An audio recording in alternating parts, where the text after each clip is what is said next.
CNE news में आप सभी का स्वागत है और अब लेते हैं खबर विशेष की ये खबर। चंडीगढ़ में लोकसभा चुनाव है वो 1 जून को है और इसको लेकर जिस तरह से लगातार तापमान में बढ़ोतरी हो रही है उसी तरह से चुनावी सरगर्मियां भी जो है वो बहुत ही तेजी से ऊपर की ओर उठ रही है। लगातार कांग्रेस की ओर से भाजपा की ओर से पूरी ताकत झोंकी जा रही है। लोग तरह तरह से ये समझने की कोशिश कर रहे हैं कि आखिरकार हम किस पार्टी को वोट दे करके अपने मांगे मनवाने की कोशिश करें। हम देख रहे हैं कि भाजपा को अधिकतर व्यापारी समर्थन दे रहे हैं और इसी को लेकर के हम व्यापारी नेता राम कुमार गर्ग साहब के पास आए, जो federation of Chandigarh automobile dealers के फाइनेंस सेक्रेटरी हैं। इनसे जानेंगे कि क्या स्थिति है और भाजपा की तरफ व्यापारियों का रुझान क्यों है। राम कुमार गर्ग साहब, सबसे पहले आपको बहुत बहुत नमस्कार। CNE न्यूज का धन्यवाद जो आप हमारी बातों को हमारी उसको सुनकर और उसको आप जगह जगह अफसरों के पास और पब्लिक में भेजते हैं, जिससे हमारी आवाज़ का वहाँ पे पता लगता है, हमारे विचारों का भी वहाँ पे पता लगता है लोगों को क्या हमारे मन में है। जहाँ तक आपने जो पूछा है कि भाई चंडीगढ़ के अंदर मतलब इंडिया के अंदर लास्ट डेट इलेक्शन का चल रहा है, गर्मी बहुत हो रही है, इस गर्मी से निजात पाने का तो कोई मेरे पास तरीका नहीं है, ना ही आपके पास है। ये तो नेचुरल कैलेमिटी है जी, इसको सहना पड़ेगा। बाकी जो इलेक्शन है, इलेक्शन के अंदर रुझान जो है, देखिए मैंने पहली बार भी आपको कहा था कि व्यापारियों में, इंडस्ट्रियलिस्ट में, बिजनेसमैन, उनको एक आशा की किरण नजर आई है बीजेपी के संजय टंडन जी व्यापारियों को। वो इसलिए कि संजय टंडन जी चंडीगढ़ में पिछले 20 साल से लगे हुए हैं। लोगों के काम करवाने के लिए इच्छा भी होती है और करवाते भी हैं और उत्सुक भी रहते हैं इस काम में। बहुत बार मैंने देखा है उनको, जब भी कभी मिले हैं हमसे, उन्होंने बहुत हमारे लोगों के काम करवाए भी हैं, पर कुछ काम नहीं हुए जो हमारी मजबूरियां थी, जिसकी वजह से वो नहीं कर पाए। अब मजबूरी की बात तो ये है, पहले 10 साल हमारे पवन बांसल जी जो एक बहुत ही अच्छे नेता रहे, मंत्री रहे और कांग्रेस के एक बहुत बड़े नेता के कद्दावर नेता के रूप में उन्होंने काम भी किया, पर चंडीगढ़ के अंदर उनकी भी कुछ मजबूरियां होंगी जो काम नहीं हो पाए। उसके बाद 10 साल फिर किरण खेर जी भी आई और 10 साल बीजेपी की गवर्नमेंट भी थी, उनकी अपनी मजबूरियां थी, वो काम क्यों नहीं करवा पाए इसके बारे में तो मेरा कहना कोई शायद नहीं वाजिब होगा, पर वो भी जितना कुछ उनको करना चाहिए था नहीं कर पाया। अब जहां तक बात है, मधुकर जी, तिवारी जी चंडीगढ़ में आए हैं, उनका बहुत स्वागत है। कांग्रेस के नेता के रूप में 30 साल से सक्रिय हैं, नेता के रूप में और चंडीगढ़ के उम्मीदवार के रूप में 30 साल से वो पॉलिटिक्स में सक्रिय हैं, जैसा कि उनका कहना है। पहले 5 साल वो लुधियाना में रहे, 5 साल के बाद वो अगले 5 साल आनंदपुर साहब में रहे और अब 5 साल चंडीगढ़ में। मुझे ये समझ नहीं आ रहा कि जब लुधियाना के लोगों का उन्होंने इतनी सेवा करी, काम किए होंगे, तो वहां से उनको आनंदपुर साहब शिफ्ट करने के लिए क्या मजबूरी थी। दूसरा, अगर आनंदपुर साहब में भी उन्होंने काम किए होते या किए होंगे तो चंडीगढ़ आने की क्या मजबूरी थी। अब चंडीगढ़ में तो पवन बांसल जी एक सक्रिय नेता भी थे, कद्दावर थे और उनकी एक से भी थी चंडीगढ़ के अंदर, मानते थे लोग उनको, बहुत जेंटल आदमी है, तो उनको हटाकर जैसे तिवारी जी को लाए, जैसे आप कहते हो किरण खेर जी ने भी काम नहीं किया तो उनकी वजह से बीजेपी के संजय टंडन जी आए। अब दोनों में फर्क ये है, तिवारी जी कहते हैं मैं यहीं पे पैदा हुआ हूँ, मनीष तिवारी जो कांग्रेस के उम्मीदवार है, वो कहते हैं मैं यहीं पे पैदा हुआ हूँ तो मैं तो यहीं का वासी हूँ, मान ली उनकी बात। तो 30 साल में चंडीगढ़ के अंदर वो ये बता दें आके कि हमने यहाँ की मुश्किलों में समझकर और कोई काम, एक सिंगल काम बताया भी मैंने ये काम करवा के दिया चंडीगढ़ के लोगों का, या किसी मुसीबत में आके खड़े हुए हों, 20 साल से 25 साल से इंडस्ट्रीज, बिजनेसमैन, रेजिडेंट वेलफेयर वाले जो मकानों के लिए ये आज वो कह रहे कि जी हम इसको क्यों नहीं किया, बीजेपी ने भाई शेयर वाइज रजिस्ट्री का क्यों नहीं उठाया मुद्दा, ये हेरिटेज का मुद्दा क्यों नहीं उठाया। अरे भाई अगर बीजेपी ने नहीं उठाया, तुम तो चंडीगढ़ के वासी थे, तुमने क्यों नहीं उठाया कि चंडीगढ़ में आप उसी टाइम उठा के कहते भाई चंडीगढ़ के अंदर ये प्रॉब्लम है। आप तो एमपी थे ना, सेंटर में लोकसभा में कभी आपने ये सवाल उठाया अभी चंडीगढ़ के अंदर ये प्रॉब्लम है, जो आज कह रहे कि मैं चंडीगढ़ में ये कर दूंगा, चंडीगढ़ को सिटी के स्टेट स्टेटस मिलना चाहिए, आपने तो कभी उठाया नहीं मुद्दा आज तक। नहीं, कुछ बातें तो उन्होंने उठाया भी है चंडीगढ़ को लेकर के पार्लियामेंट में, कुछ बातें उठाया, पता नहीं कितना भाई प्रभावी। पार्लियामेंट में अगर कोई बातें उठाई है हमारी समझ में तो कोई है नहीं, ना हमारे को कोई पता है कि उनसे कौन सी बातें उठाई। अगर बातें उठाई होती है ना तो उसका असर भी नजर आता है। गर्ग जब साहब, आपने कहा कि पवन बंसल ने कद्दावर नेता थे, उन्होंने भी काम नहीं किया और जिस वजह से 2 साल तक उनको हार का सामना करना पड़ा। तीसरे बार में उनको साइड कर दिया गया पार्टी की तरफ से।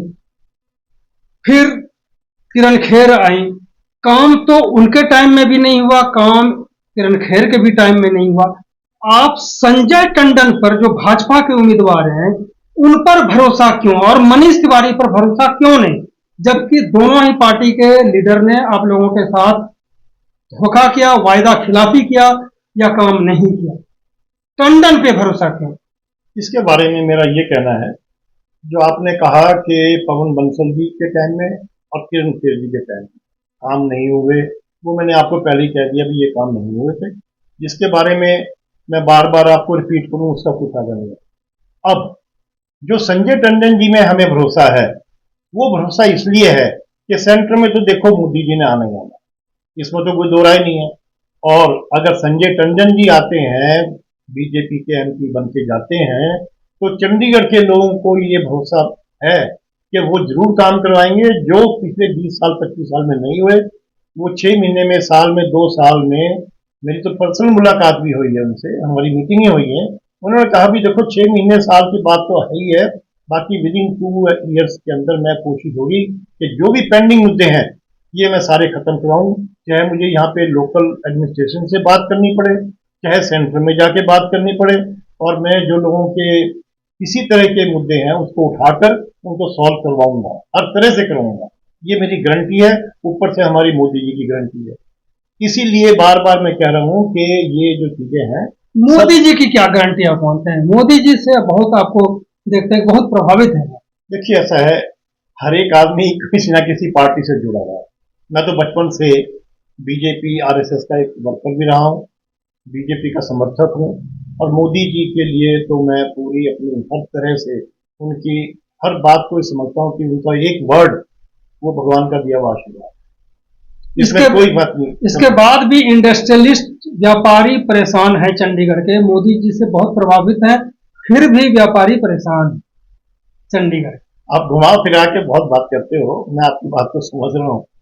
देखिए इसमें जब तक कि हमारा लोकल लीडर सेंटर में हमारी मांगों को, तकलीफों को अच्छी तरह से एक्सप्लेन करके नहीं समझाएगा उनको, तो मोदी जी क्या करेंगे इसके अंदर? यानी एक पैरवीकार, वकालत पैरवीकार होना चाहिए। मोदी जी इसमें क्या कर सकते हैं इकल्ले बैठ जो समझा पाए सेंटर को, सेंटर में समझाए। और मोदी जी पर्सनली तो चंडीगढ़ के बारे में कुछ जानते भी नहीं होंगे बेचारे। वो तो कई बार आए तो कहे कि मैं तो चंडीगढ़ में रहा हूँ, मैं जानता हूँ एक एक व्यक्ति को। देखिए ऐसा है, चंडीगढ़ के अंदर वो यहाँ के और पंजाब के प्रभारी रहे। और मैं आपको एक चीज और बताऊं कि चंडीगढ़ में जब प्रभारी थे, हमारी उनके साथ 1-to-1 मीटिंग होती थी। मैं, राजिंदर मित्तल जी एडवोकेट, बालकिशन कपूर, यशपाल महाजन, मनोरंजन कालिया, मदन मोहन मित्तल, ये सारे की मीटिंग होती थी, सतपाल जैन जी, ये सारी मीटिंग होती थी हमारी, कभी किसी भवन में, कभी कहीं पे 1-to-1 बात होती थी। तो उनका तो एक ही ध्येय होता था कि देखो भाई बात सुनो, अपने इलाके में इतना काम करो, इतना काम करो कि लोग तुम्हें हमेशा के लिए याद रखें। उनका वर्ड ये होता था, कभी कोई गलत काम मत करो, अच्छे काम के लिए जब भी मेरी सेवा की जरूरत हो मैं हाजिर। तो अब पिछले 20-25 सालों के अंदर जो हुआ है ना, उसके अंदर वो चीफ मिनिस्टर थे गुजरात के, और चंडीगढ़ के बारे में कौन बताएगा जाके भी गुजरात के चीफ मिनिस्टर को ये काम कर दो। ये तो 10 साल जो कांग्रेस रही वो बताती, या अगले 10 साल जो हमारी एमपी साहिबा थी वो जाके बताती, तो उनको पता लगता।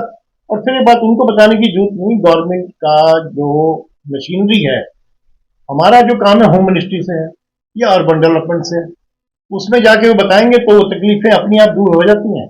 इसको करवाने के लिए मतलब अच्छी तरह से उनको समझाया जाए और करवाने के लिए हिम्मत चाहिए और टाइम चाहिए और उसके लिए एक्सप्लेन करने के लिए अपने अंदर एक बुद्धि भी चाहिए, इंटेलिजेंस भी है। अगर हम ये कहें तुलनात्मक, आज के समय में मनीष तिवारी जो कांग्रेस के उम्मीदवार हैं और संजय टंडन जो भाजपा से उम्मीदवार हैं, दोनों में सबसे मजबूत स्थिति में कौन है और एक आकलन अगर हम करें कितने वोटों से जीत किसकी हो रही है? देखिए, जो आज के दिन मैं समझ रहा हूँ, जो भी कोई जीतेगा वो 5-10 हजार 15 हजार वोटों से हार जीत का कारण बनेगा, क्योंकि आज के दिन कांग्रेस और आप वो दोनों इकट्ठे हुए हैं। अब उनका भी समझ नहीं आता, पंजाब में वो अलग हैं, दिल्ली में हाथ मिला लिया, हरियाणा में एक सीट लेके वो बड़े खुश हो रहे हैं, पंजाब में एक इनको आपका वो बनवा दिया है उम्मीदवार मेयर, तो वो आप वाले खुश हो गए और उनके साथ लग गए कांग्रेस के साथ। अब लगने की बात तो ये है कि काम कौन करेगा, कितनी ईमानदारी से करेगा, ये देखने वाली बात है। आज क्या है, आप और कांग्रेस की जो एसोसिएशन हुई भी है उसकी वजह से आपकी भी वोटें हैं और कांग्रेस की वोटें हैं, वो दोनों इकट्ठी हो गई। पर एक चीज और बता दूं, चंडीगढ़ के अंदर कॉलोनियों में भी मैंने बात करी, मैंने दूसरे धनास के इलाके में भी बात करी, हर एक मैं जगह जगह घूमता, मैं भी फिर रहा हूँ, सोच रहा हूँ, देख रहा हूँ, समझ रहा हूँ कि क्या है, पूछता भी हूँ लोगों से। तो कुछ लोग हैं जो कहते नहीं कि कांग्रेस को देंगे वोट, कुछ लोग हैं नहीं जी हम तो मोदी को देंगे, मोदी ने कुछ तो इंडिया के लिए किया है।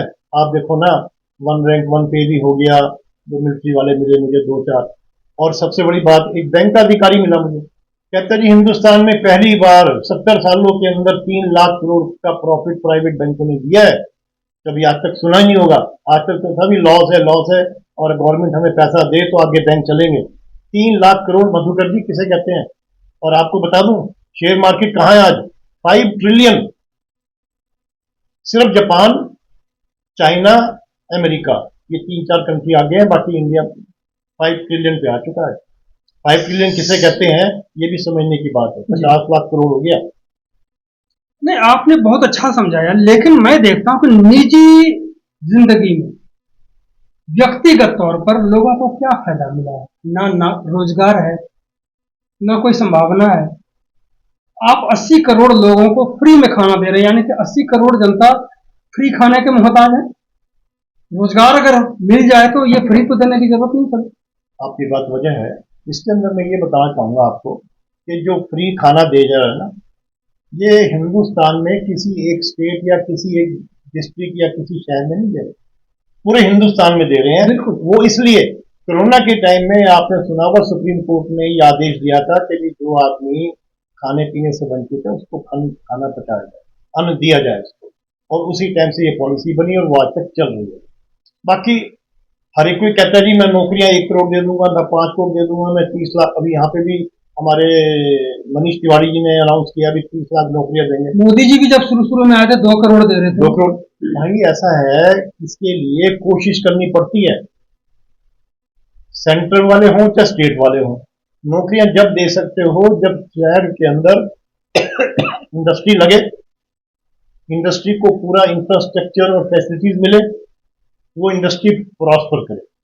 2, कोई 30 लाख कह दे, कोई 50 लाख कह दे, मुझे इंडी के जितने मिनिस्टर हैं आज तक, मिनिस्टर रहे, चीफ मिनिस्टर भी रहे, डिप्टी प्राइम मिनिस्टर भी रहे, डिफेंस, किसने कितनी नौकरियां दे दी ये बता दो मुझे, चलो खत्म। मोदी जी तो मान लो भी गलत कह दिया, मोदी ने 2 करोड़ दूंगा, कौन सा आदमी है जो ये कहता है जी मैं 1 करोड़ नौकरियां दे दूंगा? कोई भी बता दे भी प्राइम मिनिस्टर बनते दे दे, और कहां से दे दे, ये भी तो बताए ना भी मैं कहां से दूंगा नौकरियां, है ही नहीं कोई।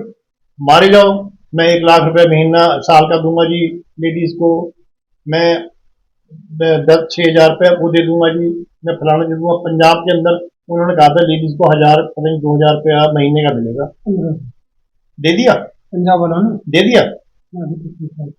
फिर आप ये समझिए अनाउंस हुआ, पता क्या है, अभी मैं कोई स्पीच सुन रहा था किसी की, राहुल जी की थी या किसी कांग्रेस के मिनिस्टर, वो कहता भाई हमने तो अपनी चीज बताई है, अभी हम देंगे, लोगों की मंशा जान के हमने क्या दिया, हमने तो लोगों की मंशा को कहा है, ना कि हमने कुछ दे दिए। अब आप कहोगे भाई मोदी जी ने कहा था 15 लाख रुपए हर एक के खाते में आ जाएंगे।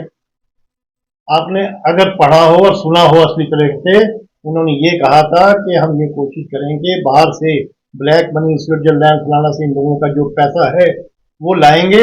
अगर वो आ जाता है तो हर एक के खाते में 15 लाख रुपए आ जाते हैं। ये कोशिश करेंगे वहां से लाने की। भाई साहब, कहना आसान है, बाहर से पैसा लाना तो छोड़, किसी एक बंदे को पकड़ के नहीं ला सकते। आप देख लो, चौकसी है, ललित मोदी है, ले आए वहां से। वहां के दूसरे कंट्रीज के कानून के तो अगेंस्ट नहीं जा सकते ना। ये थोड़ी कान पकड़ के आप उनको चल रही, तुम उठा के काले उठा के तुम उठा के ले आओगे। जैसे इंडिया में किसी को घर से उठा लो, किसी को शहर से उठा लो। वहां फॉरेन कंट्री में ये चीज नहीं है। वहां तो एक चीज में हर चीज का कानून व्यवस्था है और कानून के मुताबिक चलती है। नहीं ला सकते वहां से कोई चीज, एक पैसा नहीं ला सकते वहां से बगैर किसी एक इजाजत के। पैसा नहीं ला सकते, जो रामकुमार गर्ग साहब ने कहा। और गर्ग साहब प्रधानमंत्री नरेंद्र मोदी जी के बहुत ही बड़े भक्त हैं। ये हर हाल में भाजपा के पक्ष में ही रहेंगे। आगे भी बोलूंगा जी। मैं इसमें मोदी जी के भक्त की बात इसलिए कह रहा हूं कि मोदी जी ने वर्ल्ड में हिंदुस्तान का नाम रोशन किया। इसमें तो कोई दो राय नहीं है, आपको समझते होंगे सब लोग। कैसे रोशन किया? 5 ट्रिलियन इकोनॉमी। आज के दिन जो डिफेंस की चीजें हमारी बाहर से आती थी, आपको पता है एक्सपोर्ट हो गई। हिंदुस्तान एरोनॉटिक बेंगलोर में 74,000 करोड़ का ऑर्डर डिफेंस ने दिया है उसको, ना कि वो कहीं अमेरिका जापान और उसको दिया है। जिनके प्लेन खरीद भी रहे हैं बाहर से, उन्होंने कहा भैया खरीद रहे हैं, उसके स्पेयर पार्ट हम बनाएंगे और तुम्हें स्पेयर पार्ट देंगे। आज पता है जितनी बफोर गन्स बाहर से आती थी, उसकी जो बैरल है कौन बना रहा है? इंडिया एक्सपोर्ट कर रहा है जर्मनी को। तो मोदी ने जो काम किए हैं, जो कहा है उसने कर रहा है। वंदे भारत ट्रेन देख लीजिए, कितनी ट्रेनें हो गई। आईआईटी देख लो, आईएम देख लो, एआईएमएस देख लो, जो हॉस्पिटल बन रहे हैं all India institute medical science की तरह। अब चंडीगढ़ के अंदर अभी कल परसों अखबार में आया था 1,000 करोड़ से 600 बेड का हॉस्पिटल और बन रहा है। तो ये चीजें जो प्रोग्रेस करने की थी वो हुई है। मेडिकल कॉलेज कितने थे पहले?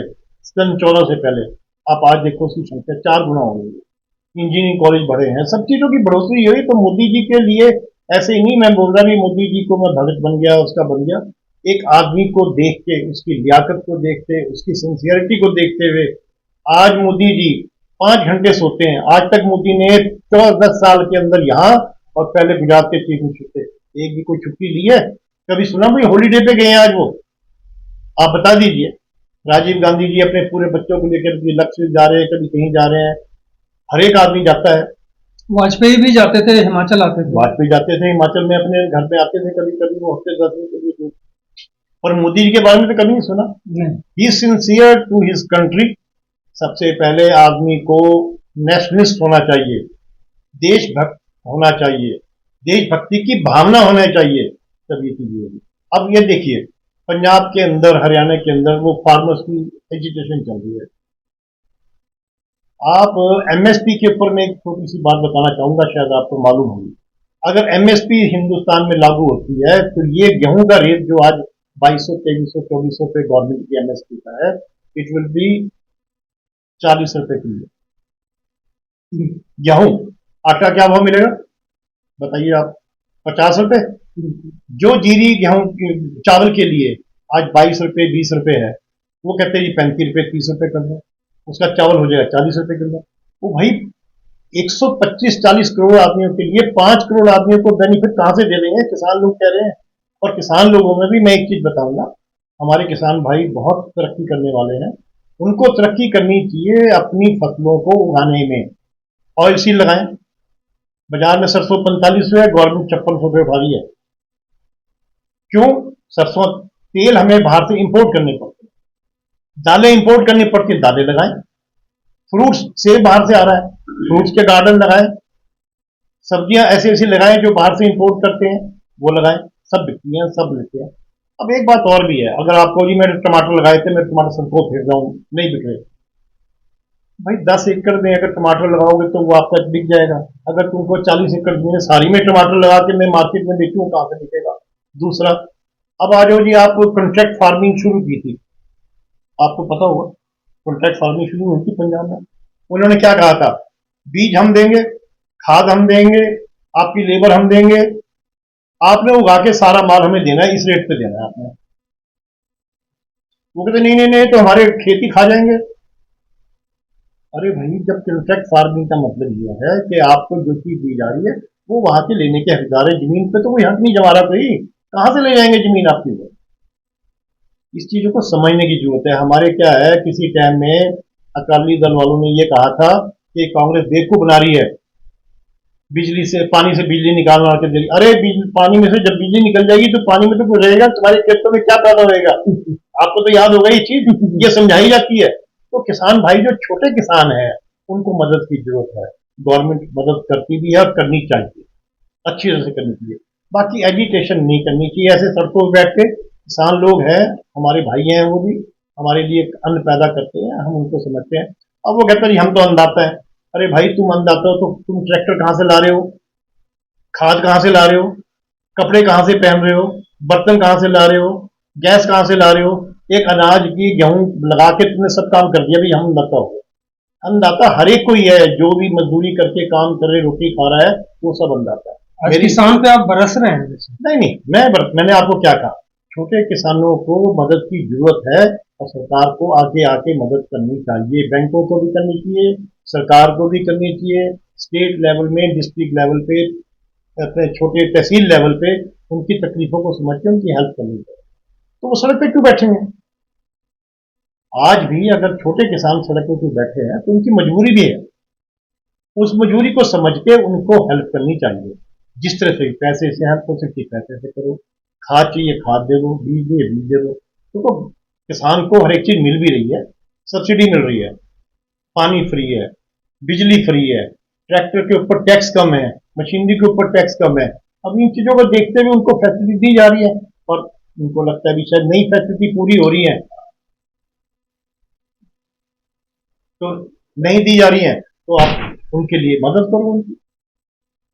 आज गर्ग साहब पूरे मूड में हैं और भाजपा के समर्थन में ये सारी बातें कह रहे हैं और हमें लगता है कि गर्ग साहब को बहुत ही गंभीरता से शहर की जनता सुनेगी और मतदान के टाइम में जब आप बटन दबाने जाएंगे उस टाइम राम कुमार गर्ग साहब को जरूर याद कर लें, तभी बटन दबाएं। बहुत बहुत धन्यवाद सर आपका। इसमें एक चीज है, बात लास्ट में ये भी कहना चाहूंगा कि चंडीगढ़ के जितने वासी हैं, रहने वाले हैं, हाथ जोड़ के उनसे मेरी प्रार्थना है, वोट जरूर डालें।